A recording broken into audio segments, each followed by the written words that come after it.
this is Dr. Claudine Roura, the Fat Sucker, and welcome to my channel. Today is a very interesting day because we're going to talk about bariatric surgery. What is it ba talaga? So now we are going to interview a lifestyle surgeon. He's a general surgeon and also specializes in bariatric surgery. May we welcome Dr. Dineros. Come on, Doc. Dito tayo. Thank you for this interview. And actually today, that's why Doctor is here because we're going to perform a very special procedure, right? So it is called a gastric banding. When people hear about bariatric, parang natatakot sila, no? So what is it ba talaga? Para bang hihiwain ba talaga yung mga bito-bituka mo nito?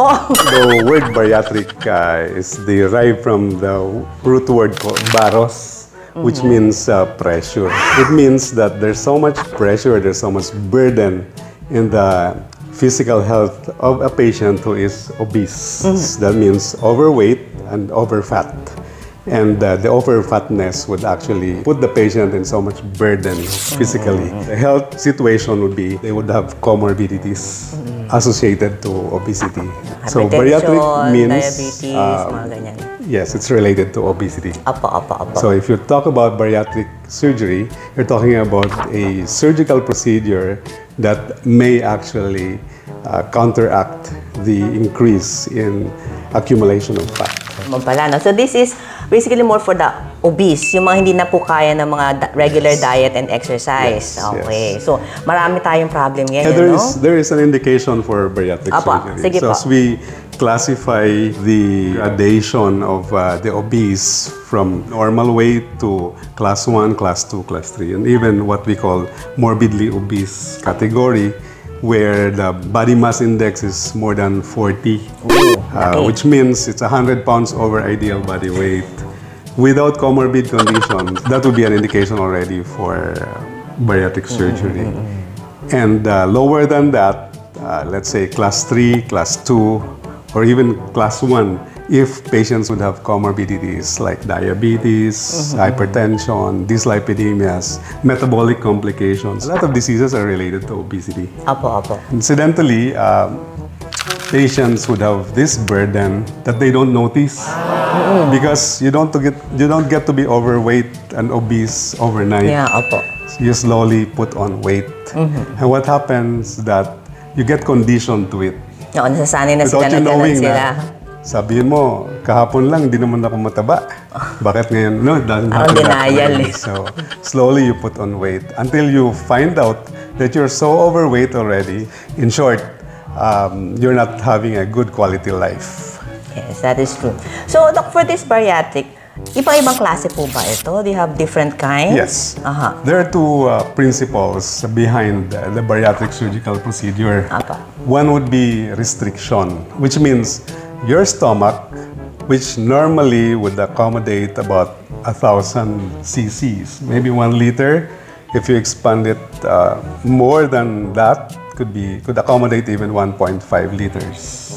Just imagine that much amount of food that you can take in your stomach. Part of the procedure is called restriction, that you actually lessen the capacity of the stomach. So it's called restrictive component of the bariatric surgical procedure.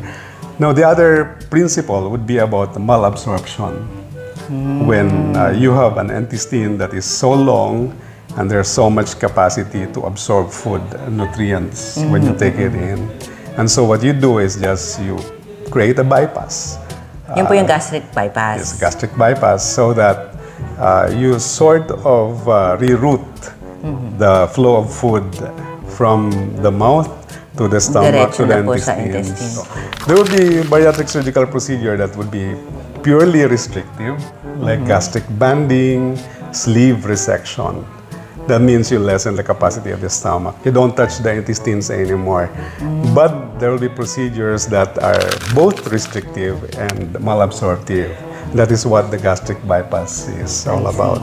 If you compare these two, of course, the one with malabsorption would have a higher capacity to control. Especially for the diabetics. For the restrictive procedure, based on my experience, I would say that restriction is good enough. Because at the end of the day, you're not limited. You don't cut off the flow of food. You just restrict it. The capacity. So that the bariatric surgery would just be a tool that you utilize so that patients would be able to determine already that they are full. No, the problem is you feel that you're full already, but you still would keep on eating. You still would want to eat more. That is the problem of the overeater. The manifestation of a negative lifestyle, which is about overeating and overindulgence of everything that is pleasurable, is actually the focus of that thing which we call lifestyle surgery. That's it. So lifestyle surgery. Yes. Okay. So today we're looking at going back to basics, and that is restriction. Of course, studies would show that as we advance with our bariatric surgical procedures, so much techniques and advances are available now. The ones that had been there before, a long time ago, like gastric banding, has been put to the sides as a matter of observation or experience. Realize that even restrictions, a slight restriction is good enough already for as long as you get to relate to patients the proper way of using the tool. How long pala yan? For example, you do a restrictive. What kind of weight loss would they expect over a certain period of time? The higher your weight is, the faster is your weight loss. Yes, yes. But based on my experience, patients would lose so much of their weight, maybe 70, 80% during the first 6 months. Sustainability would be defined as maintaining or losing weight and maintaining it over a period of 2 years. Hindi siya instant din, no? So it really takes time. It's not healthy for you to lose weight and go sobrang bilis. Very fast because it's stressful to the body. The body as well.